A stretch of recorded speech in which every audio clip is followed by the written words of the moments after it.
టాలీవుడ్లో ప్రభాస్ మరొకసారి తన గొప్ప మనసును చాటుకున్నారు. మరొకసారి రాజు అనిపించుకున్నారు. నిజంగా టాలీవుడ్ నటుడు ఫిష్ వెంకట్కు ఆయన అండగా నిలుస్తానంటూ చెప్పారు. మనందరికీ తెలిసిన విషయమే. టాలీవుడ్ నటుడు ఫిష్ వెంకట్ ఆరోగ్యం క్షీణించి 2 కిడ్నీలు దెబ్బతిని ఆయన ఆసుపత్రిలో డయాలసిస్ పొందుతున్న విషయం మనకు తెలిసిందే. పరిస్థితి ఇలాగే కొనసాగితే ఆయన ఆరోగ్యం మరింత క్షీణించే అవకాశం ఉంది అంటూ ఆయన కుటుంబ సభ్యులు చెప్పారు.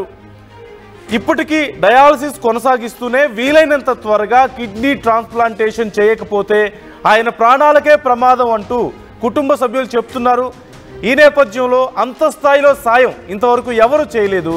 ఈ విషయం ప్రభాస్కి తెలిసి ఆయన ప్రభాస్ ఆఫీస్ నుంచి ఫిష్ వెంకట్ కుటుంబ సభ్యులకు ఒక కాల్ వెళ్ళినట్లుగా తెలుస్తోంది. Phone call.